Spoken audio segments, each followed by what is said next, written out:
자, 그럼 데일리 힌트 갑니다. IBK 투자증권 박근영 부장님 모셔보겠습니다. 어서 오세요. 네, 안녕하십니까? 네. 안녕하세요, 부장님. 바로 들어갈까요? 오늘 할 얘기가 좀 많을 것 같은데. 아니 뭐 갑자기 왜 이렇게 축 들어오세요? 뭐 갑자기 저한테 넘기시는 거예요? 엔비디아 대단하죠, 진짜. 네, 뭐 맞습니다. 이게 우리가 이제 하나의 변곡점이 될 수 있다고 몇 번 말씀을 드렸지만은 고비를 잘 넘겼어요. 네. 그래서 이제 분위기가 좋았고 좀 이따 말씀드리겠지만 아쉽게도 반도체 관련 쪽은 오늘은 일본 쪽이 더 강하게 올랐기 때문에 네. 우리가 조금 약간 뭔가 좀 아쉽습니다. 예, 일본 쪽에서 워낙 폭발적으로 올랐기 때문에 그러고요.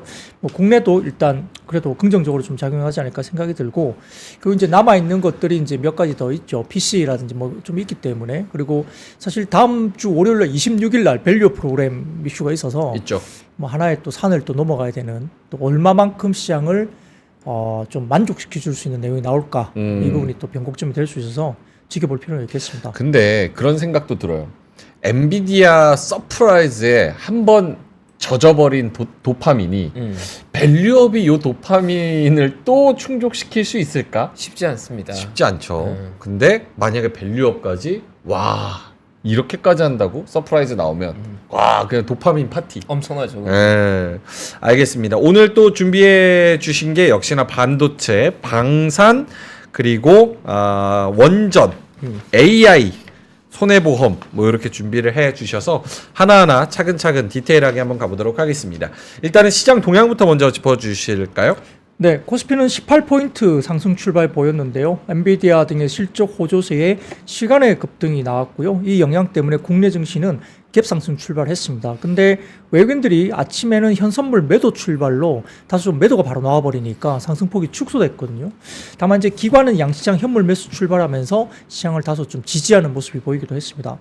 반도체와 그 다음에 소부장 그리고 이제 강세 출발을 보이면서 2차 전지와 제약바이오, 방산과 통신 장비, 인터넷 등 상승 출발했고요. 그 외에도 최근에 뭐 신성 델타테크를 포함한 초전도체 관련 쪽이 급등세였고 온 디바이스 AI와 AI 챗봇, 자율주행, MLCC, 로봇 등 테마군이 강세였습니다. 이 엔비디아 영향 속에 외국인들 기관 대규모 순매수에 SK 하이닉스가 사상 최고치를 경신했고요. 여기에 따라서 한미반도체, 네페스아크, TSE, 퀄리타스 반도체 등의 반도체 소부장 강세가 두드러졌습니다. 특히 이제 한미반도체는 역시 SK 하이닉스 쪽으로 들어가는 거니까 네. 역시 계열로 밸류 체인을 보고 있기 때문에 오늘 강세를 보였고 최근에 저희가 마감 시황을 통해서 몇 번 언급드렸던 네페스아크나 TSE까지도 이제 오늘 굉장히 좋았고요. 퀄리타스 반도체 전통적인 최근에 대장주로서 역할을 했는데 이쪽도 괜찮았습니다. 다만 이제 오늘 예정됐던 한국은행 기준금리 결정과 한은 총재 기자간담회를 앞두고 오전장에는 다소 좀 경계감이 반영되기 했어요. 근데 이제 10시경쯤에 한은에서 이제 이야기 나오기를 기준금리 연 3.5% 동결 발표를 했고요. 이때 이 시장 근처에서 일본 니케이 지수가 1989년 이후에 장중 사상 최고치를 경신했습니다. 와. 좀 부럽기도 하고요. 네. 얄밉기도 하고 우리는 왜 못 갈까 이런 생각을 할 수밖에 없는데 근데 국내 증시뿐만 아니라 이제 일본 증시도 어드반테스트나 도쿄 일렉트론 뭐 이런 쪽 그러니까 반도체 쪽과 관련된 대표 기업들이 지수 강세를 주도했고요. 코스닥에서는 테마주 강세 때문에 오전장 기준으로 본다면 코스피 거래 대금 대비 7거래 연속 상회를 했습니다. 그러니까 코스닥 쪽에 엄청나게 자금이 몰려서 거래 대금 늘었다 볼 수 있는데요. 네. 그래서 그러면 일본이 왜 이렇게 치고 나갈까? 한국은 왜 또 좀 주춤할까? 좀 고민을 해볼 수밖에 없는데 그게 꼭 밸류 프로그램이 아직은 발표가 안 돼서 그럴까?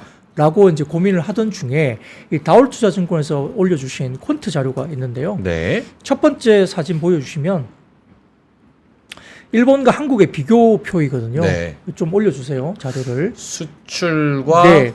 지수. 이게 이제 위에는 일본 관련된 지표이고 아래쪽은 한국 지표인데 보시면 이 약간 그 검은색, 그렇죠. 검은색 쪽이 수출 지표이고요. 수출 지표. 그다음에 푸른색 그 실선이 이제 지수입니다. 지수. 주가 지수. 네. 그 일본하고 한국이 어떻게 다릅니까? 어떻게 달라요? 뭐가 다를까요? 오른쪽 달라요? 끝부분에 보시면 일본은 일본은 완전 수출 레벨이 지표가 계속 올라가고 있습니다. 아. 한국은 어때요? 조금 최근에 꺾였네요. 수출 지표가 꺾였죠. 그러니까 21년 이후 22년, 23년 이때 수출 지표가 꺾였습니다. 최근에 이제 이 부분에서 차이가 있는 거고요. 여기에 따라서 최근에는 레코드 하이를 일본은 수출 지표가 찍고 있고 네. 한국 같은 경우는 지금 22년 상태로 다시 백되고 있다. 그러니까 지표상의 차이가 분명히 있는 거죠. 이게 퀀트상의 이제 분석인데 어쨌든 이 부분에 대해서 다루최증권은 심플 차트 and 심플 로직 이렇게 표현했거든요. 그러니까 이제 이게 뭐냐면 단순한 로직이란 거예요. 보면은 수출에서의 지표의 차이가 지수의 차이를 만들었다라고 이제 평가를 하고 있습니다. 수출 잘 되면 지수는 그대로 따라서 가더라. 네. 이제 뭐 N이 이제 환율이 영향이 있기 때문에 수출 지표가 잘 나온지 모르겠으나 어쨌든 지금 일본은 자체적으로도 어떤 경쟁력을 갖고 있는 거죠. 거기에서 이제 밸류 프로그램과 같은 프로그램까지 이제 집행이 되다 보니까 일본은 이걸 치고 나가면서 레코드 하이를 찍는 분위기가 나타나고 한국은 수출 지표가 다소 좀 주춤하면서 22년 지표까지 이제 빠지다 보니까 이렇게 지수가 영향을 미치고 있다. 뭐 이렇게 보는 거죠. 그러니까 뭐 이건 아주 펀더멘털리 뭐 당연한 이야기겠지만 아무튼 우리가 그냥 마냥 일본을 부러워하거나 약간 얄밉게 생각할 필요는 없고 여기에 방점에 차이가 있다고 볼 수 있는데 우리도 뭐 당연히 수출 지표를 다시 끌어올리면서 따라가야 되겠죠. 그래야겠네요, 진짜. 좋은 날이 와야 되는데 말입니다. 근데 일본이 반도체까지도 또 하겠다고 그러고 있잖아요. 근데 사실 우리나라 핵심의 중심축이 반도체인데 그것까지 만약에 뺏겨버리면 또 힘든 상황 아니겠습니까? 네, 그래서 좀 이따 말씀드리겠지만 삼성이 많은 도전을 받고 있어서 네. 사실 좀 우려는 됩니다. 뭐 그래서 그 부분도 나중에 말씀드리겠습니다. 네. 어떤 이제 이 부분 때문에 이제 오늘 뭐 일본 니케이 지수가 이제 장중 1989년 이후에 사상 최고치를 찍으면서 조금 제 개인적으로는 PB다 보니까 여러 가지 생각들이 많이 복잡해지더라고요. 그렇죠. 그래서 뭐 여러 가지 생각도 많이 했습니다. 네. 오늘 저 PBR주는 어떻게 됐어요? 네, 일부 저 PBR주 종목군은 매물이 출회됐고요. 미국 국채금리가 또 상승한 영향도 부담이었고 20년물 국채금리 발행이 금리가 올라가면서 미국 국채 금리 상승을 또 유발했습니다. 그러다 보니까 한국에는 별로 좋지 못한 분위기로 나타났고 외국인들은 코스피에서 운수장비와 전기전자, 기계 등을 매수했고요. 그리고 코스닥은 일부 2차전지와 소프트웨어를 매수했고요. 그다음에 이제 지금 뭐 일부 기관 같은 경우는 코스피에서 철강과 화학 제외한 대부분 매수가 들어왔는데 역시 이제 전기전자와 자동차 매수 집중이 됐습니다. 그리고 이제 코스닥에서는 소프트웨어를 매수했고 디지털 컨텐츠를 매도했습니다. 원달러 환율은 다소 좀 증시 자금 유입에 1330원 수준을 하락했지만 장중에 위안화가 약세가 되면서 추가 하락을 좀 제한했고요. 업종별로는 역시 기계가 강세였는데 엔비디아 훈풍 속에서 한미반도체가 장중 6% 급등했고요. SK 하이닉스도 5% 상승하면서 전기전자 상승을 주도했습니다. 수은법 개정안의 경제재정 소위 통과 소식에 방산수출 불확실성 제어되면서 방산주 강세가 특징이었고요. 특히 운수장비 업종 내에서 현대 로템이 급등했습니다. 하나에어로스페이스나 한국항공우주도 동반 강세였고 서비스업 같은 경우는 초전도체 관련 사업 추가한 디오가 상한가 기록했고요. 반면 이제 의료 종목이나 의약품 약세였고 화학과 철강, 금속, 2차전지 밸류체인 관련 업종들도 다 부진했습니다. 코스닥도 외국인 순매수세 상승했는데 업종별로는 소프트웨어와 반도체 등 기술 업종 강세 뚜렷했고요. 특히 이제 가온칩스가 상한가 올라갔고 반면 이제 카나리아 바이오는 급락 영향에 음식료, 담배 섹터는 약세를 보였습니다. 알겠습니다. 뭐 전반적인 상황은 짚어주셨지만 역시나 오늘의 주인공은 뭐 우리나라 뭐 새벽 아침부터 엔비디아 기다리면서 많은 분들이 좀 집중을 했는데 엔비디아 어닝 서프라이징의 반도체 상승 요 얘기 좀 집중적으로 해주신다면요? 네, 뭐 엔비디아 그 관련된 사진을 좀 띄워주시면 네. 주가 추이 흐름이었거든요. 그래서 결산 흐름 관련해 가지고 이제 종가는 2.85% 어제는 빠졌는데요. 근데 이제 시간외에서 이렇게 회색으로 표시된 시간외 쪽이 올라가면서 시간외가 9.85% 그러니까 거의 10% 가까이 급등했습니다. 근데 엔비디아만 올라간 거야 그게 아니고요. 다른 IT 쪽이 굉장히 다 똑같이 엔비디아 영향에 시간에서 급등세를 보였다 보이는데 아무튼 지금 작년 4분기 221억 달러의 매출과 5.15 달러의 주당 순이익을 기록했고요. 시장 예상치인 206억 2천만 달러를 웃돌았고 주당 순이익도 전망치인 4.64 달러를 웃돌았습니다. 그래서 엔비디아가 이번 매출 증가에 대해서 H백과 같은 서버용 AI 칩 판매 호조라는 설명이 있었고 네. 더군다나 이제 올해 1분기 240억 달러 매출도 기록한다고 기대했습니다. 그래서 가이던스는 240억 달러 그렇죠. 매출. 예, 월가 전망치가 221억 7천만 달러에 8% 웃도는 수준을 또 가이던스 제시를 했고요. 차세대 AI 칩의 H200을 2분기에 또 출시할 것으로 예상되기 때문에 추가적인 업사이드가 충분히 나올 수 있는 신제품 출시 효과가 있습니다. 정규장 시장에서 아까 말씀드렸던 하락 마감했던 엔비디아가 시간의 거래에서 큰 폭의 상승세를 나타냈고요. 첫 번째 그래서 엔비디아 관련된 부분에 대한 트렌드를 보여주는 표를 좀 보여주십시오. 네. 이 표 말고 그 다음 표를 좀 다음 보여주시면 표 엔비디아. 네. 네, 최근의 흐름인데요. 역시 이제 가장 그 주목을 받았던 게 데이터 센터 부분이거든요. 제일 위쪽에 보시면은 이 분기별로 쭉 한번 나열해 보시면 어떤지 아마 눈에 보이실 것 같습니다. 와. 오른쪽에서 왼쪽으로 오는 그렇죠. 거죠? 네, 오른쪽에서 왼쪽으로 쭉 추이를 보시면 데이터 센터 지표를 한번 봐보세요. 아 근데 저런 기업이 있나? 그러니까요. 엄청나네요, 진짜. 진짜 돈을 퍼담는다는 뜻이 여기에 적용되나 봅니다. 네, 뭐 그런 부분에서는 사실 굉장히 부럽습니다. 뭐 국내 회사가 저렇게 갔으면 어떨까? 네. 그럴 수. 아니 뭐 충분히 그럴 수도 있죠. 네. 아 그래도 또 낙수 효과라는 게 있으니까 하이닉스 같이 가고. 뭐 그렇긴 한데요. 네. 삼성전자가 또 성장해온 흐름을 보면 제가 과거를 복귀해 봤을 때 제가 1999년 증권사 들어와서 2020, 그러니까 2000년도 이때 이제 그때 막 IMF 터지고 막 생각해 보면 그때 삼성전자가 3만 원에 거래됐었어요. 그때 당시에. 네. 그게 지금 얼마입니까? 액분해 가지고도 350만 원 넘죠. 그쵸. 100배 이상 올랐네요. 네. 이야. 전자도 그랬어요. 전자도 네, 그랬으니까. 그러니까 엔비디아가 이게 뭐 우리가 삼성전자가 지금 이제 좀 주춤한 것이 다소 좀 많은 도전 때문에 아쉬운 부분이 있지만 전자의 히스토리도 뭐 그런 흐름을 보였다는 점에서는 뭐 가능성이 충분히 있습니다. 네, 그래서 너무 이제 비관하지 마시고 다음 보시면은 이제 엔비디아 관련된 부분에 대해서 다음 사진 보여주세요. 이게 메리츠증권 자료인데요. 엔비디아의 흐름을 볼 수 있어요. 여기 보시면은 이제 파란색 막대 그래프가 이제 매출과 가이던스 부분을 쭉 이어온 것인데요. 매출 흐름을 볼 수 있죠. 그래서 확실히 튀어오르고 폭발한 게 작년 뭐 하면 중반 정도부터 폭발했다 볼 수 있습니다. 네. 그래서 오른쪽 보시면은 기존 컨센서스가 4분기 205억 달러 수준에서 1분기 219억 달러 가이던스가 있었는데 실적 발표가 4분기 221억 달러를 냈고 1분기 가이던스도 219억 달러 가이던스에서 가이던스를 240억 달러까지 낸 거죠. 그래서 이렇게 나오다 보니까 시간에 급등이 나올 수밖에 없고요. 아래쪽 보시면은 사업 부분별 매출의 컨센서스인데 결국은 이제 데이터 센터 쪽에 가장 반응이 이제 집중됐거든요. 네. 그러다 보니까 기존의 컨센서스가 지금 170억 달러 정도 수준이죠. 근데 지금 실적이 184억 달러 정도 나왔으니까 상당히 좀 컨센서스가 굉장히 높게 나왔습니다. 무엇을 상상하든 그 이상을 보여줄 것이다. 아 그럼 가이던스는 조금 가이던스도 높인다. 그렇죠. 그래서 이렇게 나오다 보니까 가이던스까지 약간 서프라이즈하게 내다 보니까 네. 어쨌든 오늘 반응을 했고요.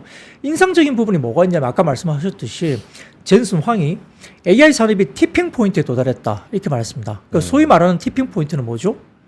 대중의 반응이 한순간 폭발하는 순간을 말합니다. 이게 아주 방점을 찍어버린 이야기가 나온 거죠. 그래서 이제 젠수랑 발언에 Q&A가 있었는데요. 이걸 좀 제가 언급을 해드리면 Q&A. 네, 데이터 센터의 24년, 25년 전망에 대해서 질문을 하니까 젠수랑 이렇게 이야기합니다. 산업 전환의 시작에 위치해 있기 때문에 지속적인 성장이 진행될 거다. 그러니까 초입 단계로 이야기를 한 것 같고요. 데이터 센터도 더 이상 저장 장치가 아닌 AI 시대의 새로운 데이터 센터를 언급했기 때문에 더 나아가서 5년 내에 데이터 센터 인프라는 5년 내에 2배 정도 늘어날 것이다 봤습니다. 아직도 굉장히 공격적으로 이야기를 하고 있고요. 두 번째로 전망 수치의 정확성에 대한 질문. 가이던스를 줬는데 이게 정확한 게 맞습니까?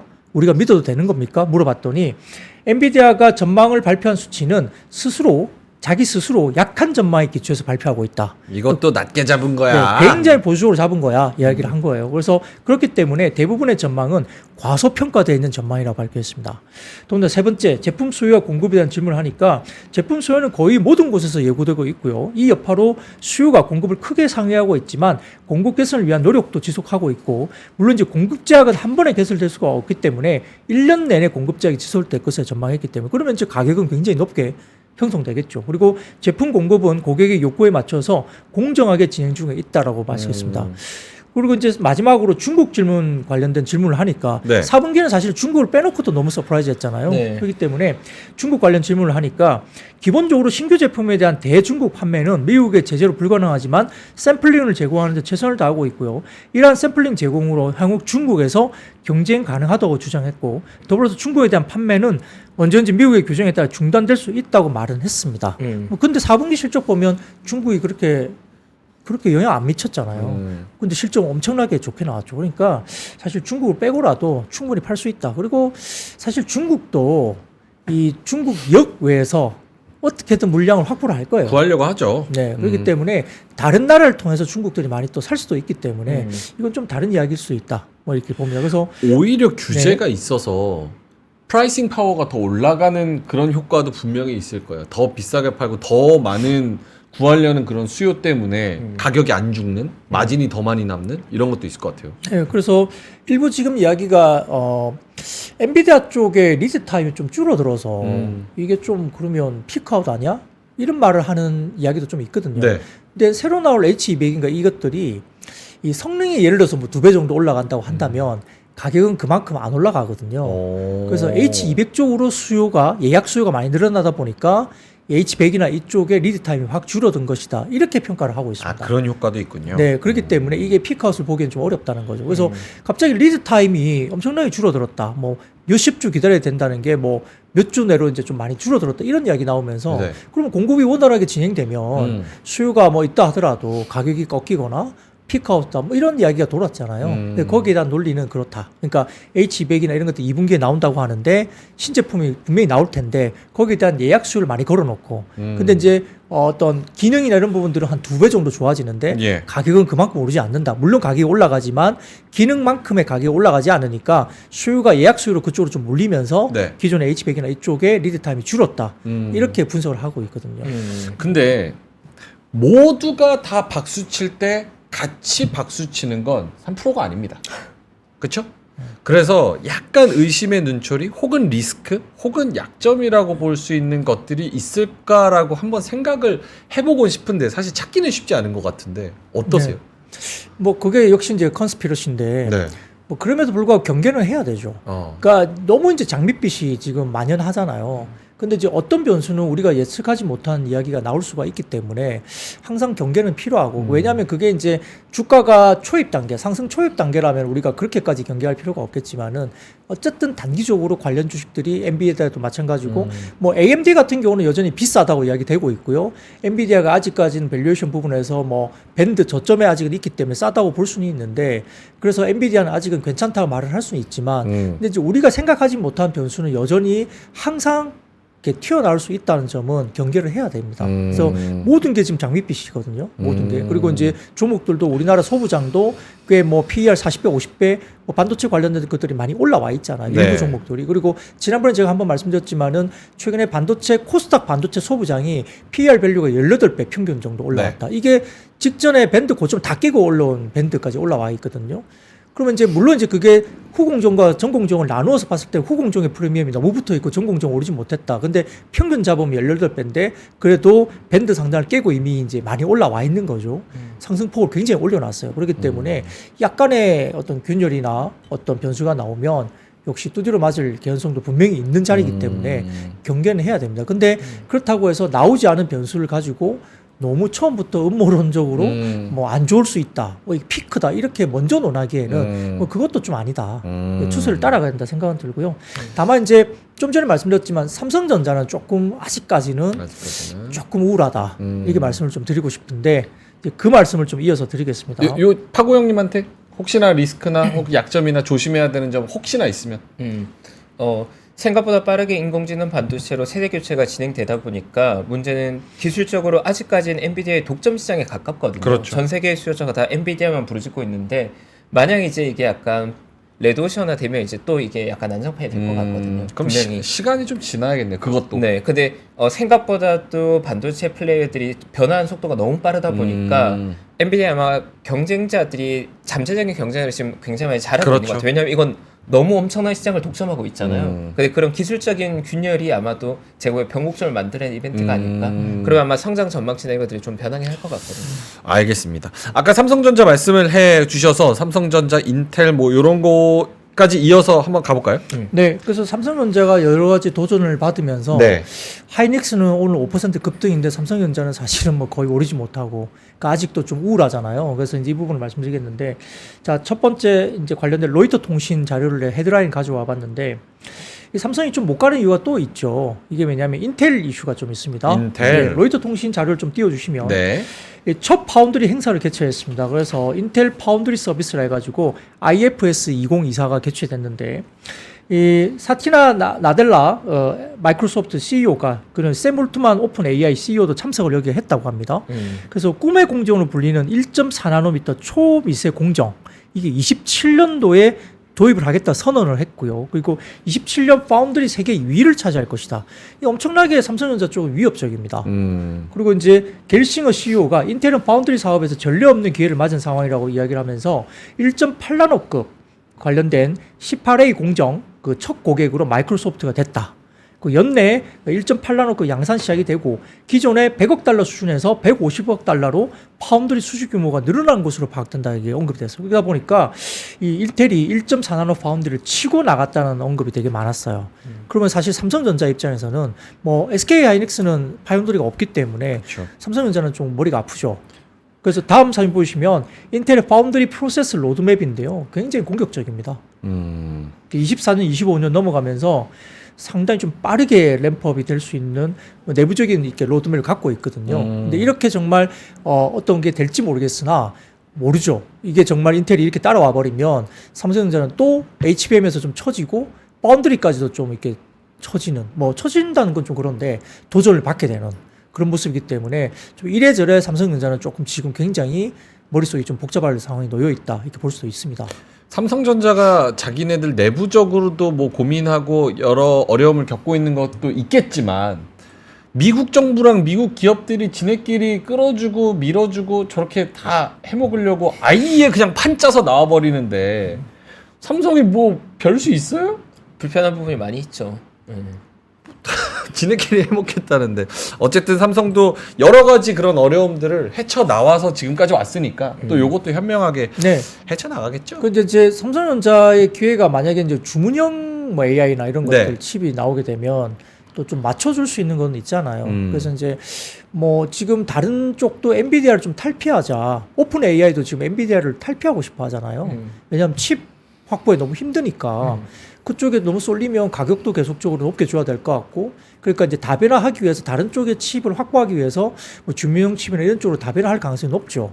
뭐 그렇게 되면 삼성전자에게도 기회가 있을 수 있겠죠. 파운드리까지 또 있으니까 뭔가 또 이렇게 턴키로 뭔가 할 수 있는 또 그런 환경은 되기 때문에 뭔가 또 돌파구를 찾을 수 있는 가능성도 열려 있는 점에서는 그러니까 어떻게 지금 돌파구를 정말 마련할지를 좀 지켜볼 필요가 있고 그쵸. 역시 이제 본격적인 것은 이제 3E부터 문제가 되는 거잖아요. 그래서 삼성전자가 올해 중반 이후로 3를 물론 3월 달부터 하이닉스는 3를 한다 그랬고 양산을 한다 그랬고 그다음 마이크론도 들어올 거고 삼성전자가 3 쪽에서 얼마나 빠르게 대응을 할 수 있느냐 뭐 그런 것들을 좀 지켜보고 또 엔비디아 쪽으로 이제 물량을 충분히 이제 공급하는 건지를 확인해야 되겠죠. 그렇게 되면 뭐 하이닉스가 좀 더 독점적인 지위를 좀 가져가겠지만 삼성전자에게도 기회는 있을 수 있다. 그런 부분을 좀 볼 수 있겠습니다. 알겠습니다. 삼성전자 좀 좋은 얘기 어제 이어서 어제도 해주셨는데 삼성전자 AI 두뇌 차세대 칩 개발 뉴로모픽 관련주 상승 요 얘기 좀 해주신다면요. 네, 어제 이제 뉴로모픽 이야기는 어제 마감 방송 때 드렸고요. 이게 네. 쉽게 말하면 이제 인간이 뇌로서 기억할 수 있는 연산작용을 할 수 있는 3세대 반도체로서 이야기를 들었죠. 그래서 이 부분들이 어제 언급이 됐기 때문에 쉽게 뭐 말씀을 좀 드리겠지만 어쨌든 차세대 이제 관련된 AGI라고 불리는 겁니다. 네. AGI. 그래서 이 부분인데요. 이 부분이 이제 경쟁이 굉장히 많아질 거고 아마 조만간 이제 삼성전자가 또 실리콘밸리에 AGI 반도체 개발 조직을 신설했다. 이 부분이 나오고 있기 때문에 뭔가 좀 기대감이 높아지고 있고요. 더군다나 이제 뭐 마크 저커버그가 또 이제 한국에 들어오잖아요. 그래서 일단은 뭐 미팅을 하게 되면 AI 관련된 칩과 관련해서 뭔가 서로가 교류가 있지 않겠느냐 이 이야기까지 나옵니다. 그래서 네. 지금 이 부분 때문에 기본적으로 굉장히 좀 기대감이 높아지기 때문에 뭐 에이직랜드라든지 네페스아크, 오픈엣지 테크놀로지, 이 뉴로모픽 반도체 관련된 종목으로 이야기되는 종목 그리고 NCN이라는 종목인데 이것도 오늘 상한가 갔었나요? 뭐 NCN? 예, 그 종목도 약간 오늘 새롭게 언급되는 종목이에요. 그래서 네. 상한가 간 걸로 기억을 하는데 제가 정확하게 맞는지 모르겠습니다만 그래서 NCN이라는 종목이 오늘 또 새롭게 언급이 돼서 에이직랜드 같은 경우도 오늘 이야기가 나왔고 실제 이 뉴로모픽 관련해서 개발을 했다라고 이제 회사가 이야기를 했고요. 네. 언제든지 코옥이 가능하다 이야기를 했기 때문에 또 시장에서 또 주목을 받아서 그렇습니다. 그런데 아까 좀 전에 말씀드린 것처럼 그 다음 사진 보시면 JP 모간 리포트인데요. 네. JP 모간에서 역시 이제 엔비디아가 워낙 좋게 이제 이야기가 나오다 보니까 타겟 프라이스를 18만 5천 원으로 또 상향 조정이 또 나왔습니다. 하이닉스는 지금 완전 딴 세상입니다. 그러니까요. 오늘도 5% 올라가고 네. JP모건 쪽에서도 목표 주가를 얼마요? 18만 5천 원. 5천 원. 네.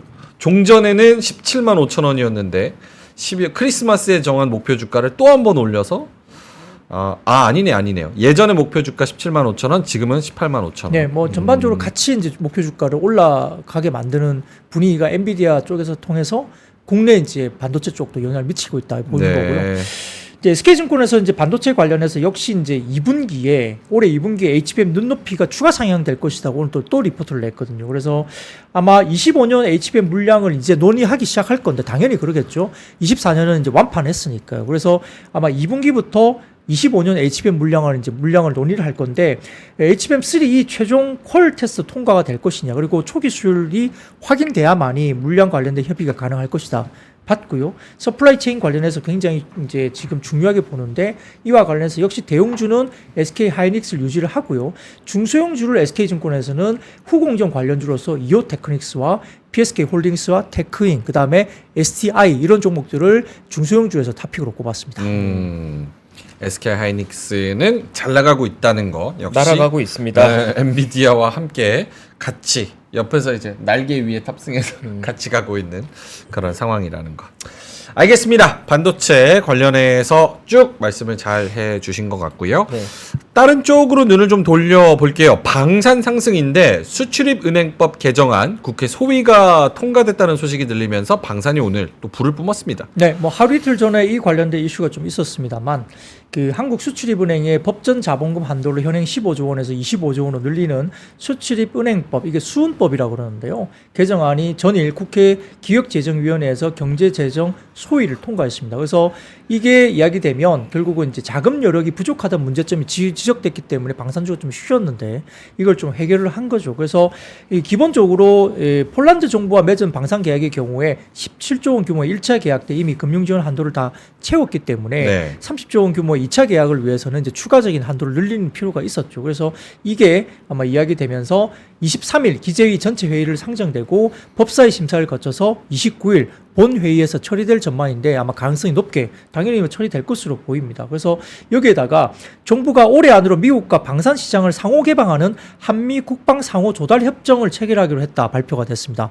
이게 왜 좋으냐 하면 국내 방산업체가 미군에 무기를 수출하게 되면 가격 페널티나 세금 부과 이런 것들에 대해서 불이익을 면제받을 수 있기 때문에 이것도 호재로 작용할 수 있죠. 그래서 방산이나 우주항공 관련된 종목들이 오늘 괜찮은데요.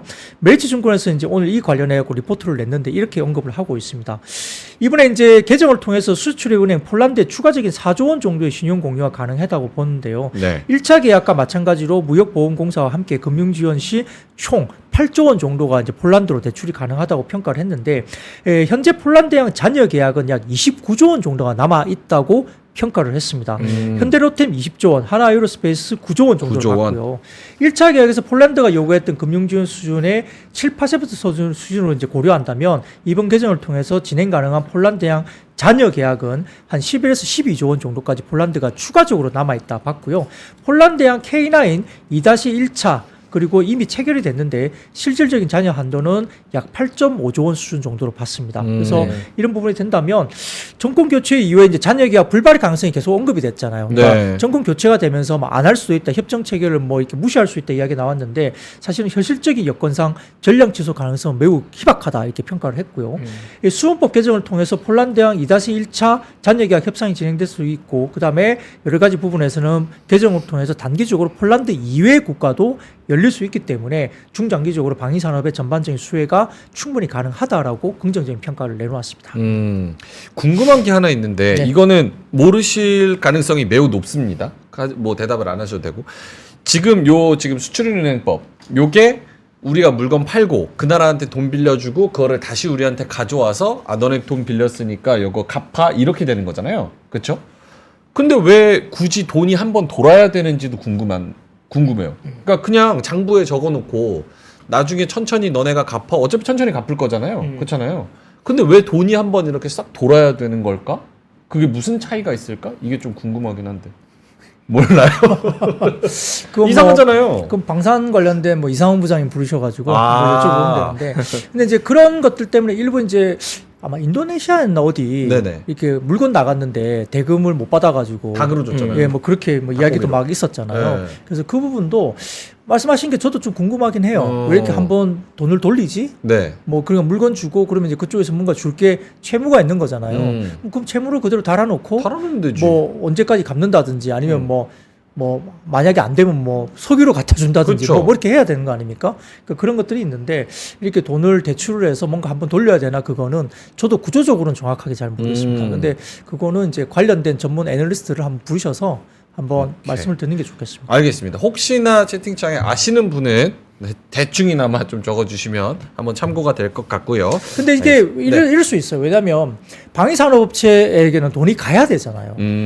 그래서 아마 한번 그렇게 하는 거 아닐까? 아, 나라에서 군수물자니까 네. 나라에서 정부에서 이 군수 업체한테 돈을 미리 주고 나라가 나라끼리 받는 형식으로. 그렇게 가야지. 예를 들어서 뭐 아무리 국내 방산업체가 아무리 뭐 재정적인 이슈가 뭐 어떻다 하더라도 몇 조씩 나가는데 물건을 갖다 줬는데 뭐 상대 정부에서 바로 돈을 안 주면 그 방산업체는 뭘 갖고 그럼 먹고 삽니까?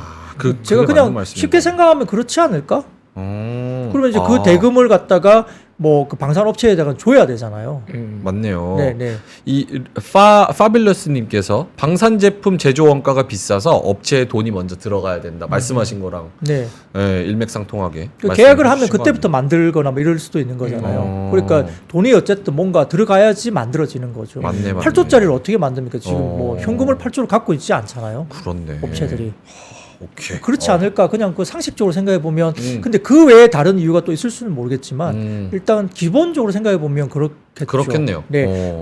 뭐 800억 그것도 굉장히 큰 돈인데 그렇죠. 8조 원 계약하면 8조 원짜리 물건 만들려면 어떻게 돈을 있어야 되겠죠. 이거 대금 떼이면 난리 나겠는데요. 그러니까요. 그래서 아까 전쟁이지. 말씀드렸듯이 일부 동남아 업체가 뭐 비행기 가져가거나 탱크 가져가가지고 태국인가 그럴 거예요. 예, 뭐 대금 안 주고 뭐 그래서 문제가 뭐 되고 있고 아직도 못 받는 뭐 이런 이야기 나오고 있잖아요. 뭐 그런 것들이 있을 수 있는 거죠. 전투기 2대랑 닭고기 뭐 3만 마리 이렇게 막 바꿔 3만 마리 갖고는 안 3만 되죠. 마리, 8만 예. 마리 뭐 어쨌든 그쪽에 뭐 그냥 원유를 파서 주거나 뭐 딴 걸 줘야 천연 가스를 주거나 뭘 딴 걸 줘야 되지 않을까요? 네. 알겠습니다. 자, 방산 수출은행법 통과 현대 롯데 오늘 불을 뿜었다는 거 말씀을 해 주셨고요. 원전 쪽으로 가볼까요? 윤 대통령이 4조 3천억 원 규모의 원전 일감 그리고 특별금융 지원한다 이런 소식에 관련주 상승이었습니다. 네, 뭐 사진을 두 개 가져와 봤는데 띄워주시면 새 정부 에너지 정책 방향 주요 내용인데 원전 비중 확대가 여전히 계속 이야기되고 있죠. 기존의 27.4%에서 30% 이상 원전을 늘린다는 거고요. 그래서 화석 원료 수입 의존도를 감소한다 시켜서 윤석열 대통령이 어쨌든 원전 쪽에 굉장히 방점을 굉장히 밀고 있는 건 사실입니다. 그래서 원전 산업이 계속 발전할 수 있도록 SMR 포함한 원전산업 특별지원법을 이제 특별법을 제정하겠다 이렇게 이야기를 했고요. 역시 이제 이 부분에 대해서 글로벌 SMR 파운드리 제작 허브로 키우겠다는 비전을 또 제시했습니다. 그래서 이 창원 경남 지역을 SMR 관련된 클러스터로 집중 지원하겠다 이렇게 이야기까지 했고요. 전체적으로 3조 3천억 규모의 원전 일감과 1조 원 규모의 특별금융을 지원하겠다 이렇게 밝히기도 했다고 합니다. 그런데 원전 제조를 위한 시설 투자나 연구 개발도 세제 혜택 대상에 포함하겠다 이야기했기 때문에 네. 일단 관련된 주식들이 이제 반응을 했고요. 두 번째 사진 보여주시면은 주요 국가 에너지 정책 변화라 보이는데 여기 보시면은 총 영국 같은 경우도 원전 비중을 15에서 25% 확대하고 있고 프랑스 같은 경우도 2050년까지 신규 원전 6기 건설한다 이렇게 나오고 있고 독일도 남은 3기를 2022년 제로화했는데 예비 석탄 발전기 재가동하면서 일부 이제 변화가 좀 있죠. 그래서 원전 관련된 일부 나라들이 또 원전 이슈가 또 있기 때문에 뭐 정부가 뭐 어떤 뭐 의지를 가지고 이렇게 세제 혜택이라든지 자금 지원을 하겠다고 나섰기 때문에 관련주들이 오늘 움직이기로 했다 볼 수 있습니다. 역시나 우리가 그동안 생각했었던 진짜 퓨어 에너지로는 조금 안 되긴 하나 보네요. 그래서 원전의 비율을 조금 늘린다는 거 알겠습니다. 하나 더 갈 수 있을 것 같은데 구글 초경량화 새 오픈 AI 모델 젬마 공개 소식에 AI 챗봇 상승입니다. 네, 이것도 이제 처음에 말씀드렸던 뭐 반도체와 약간 뭐 연결돼서 말씀드리는 거기 때문에 오늘 방송 보시는 분들은 이거 뭐 하루 종일 반도체만 말하냐 이렇게 말씀하시겠지만 네. 그래도 오늘은 워낙 이쪽이 뭐 그쵸. 워낙 주도를 했기 때문에 어쩔 수가 없습니다. 이 구글이 인공지능 개발자 연구자를 위한 초경영화 오픈 모델인 젬마를 공식 홈페이지에서 발표를 했고요. 젬마는 제미나이 계획의 핵심 기술과 연구를 기반으로 했고 최첨단 경량 오픈 모델로 알려져 있습니다. 그래서 이게 어느 정도 이제 이야기가 되면 어느 정도 이제 뭐 서비스 하기에 상당히 좀 좋은 방향으로 가겠죠. 그래서 새로운 서비스가 나온 거고 더군다나 아까 말씀드렸던 오픈 AI 영상 인공지능인 소라 공개가 됐기 때문에 이것도 계속적으로 이제 주목을 받고 있고 마크 저커버그가 이제 CEO와 방한하면서 AI 반도체 비롯해서 생성형 AI 분야에서도 기대감이 굉장히 올라오고 있습니다. 그래서 국내에 들어와갖고 그냥 들어온 건 아니겠죠. 뭔가 협의를 하고 갈 가능성이 높기 때문에 그와 관련된 뉴스들이 또 향후에 쏟아질 수가 있기 때문에 여전히 이 부분 관련해서 챗봇, AI 챗봇 관련주라든지 그다음에 인공지능 AI 관련주로서 이야기되는 부분들 우리가 뭐 소위 알고 있는 폴라리스 오피스라든지 그다음에 마음 AI 뭐 리노스 플리토, 이스트 소프트, 뭐 가온 그룹 이런 종목들이 주가들을 움직였는데 네. 뭐 이게 밸류에이션으로 별로 이제 설명이 안 되는 종목이 많지만 그럼에도 불구하고 수급들은 이쪽에 여전히 좀 쏠려 있는 모습들이 아직도 이제 이게 시장 초기이기 때문에 그런 것 같아요. 그러다 보니까 여기에서 일부 종목은 또 매출 단위 이익 관련해서 나오는 종목들이 있잖아요. 네. 그러다 보니까 여전히 이제 아직은 밸류 부분이 조금 뭐 어색하더라도 약간 높아 보이더라도 일단 수급들은 아직은 좀 쏠리고 있는 모습이 여전히 나오고 있다 볼 수 있겠습니다. 아유 죄송 깜짝이 사례가 들려가지고 자 이렇게 AI 원전 방산 그리고 반도체에 조금 더 비중을 둬서 오늘 말씀을 해 주셨고 내일 금요일 또 어떻게 될지 저희도 관심 갖고 좀 지켜보도록 하겠습니다. 그럼 좋은 말씀 해주신 우리 시황제 박근영 부장님은 여기서 좀 보내드리겠습니다. 데일리인트 IBK 투자증권 박근형 부장님이었습니다. 고맙습니다. 네, 감사합니다. 감사합니다. 장 시작 전부터 종료까지 쏟아지는 수많은 뉴스와 정보들. 이 중에서 어떤 것이 투자에 정말 도움이 되는 정보일까요? 3프로의 증시 셔터맨 박근영 마스터가 직접 정보를 선별하고 투자의 힌트를 드립니다. 시간도 아끼고 투자 아이디어도 얻는 시간, 박근영 부장의 마켓 힌트와 함께 하세요. 자세한 사항은 3프로TV 앱과 홈페이지를 확인하세요.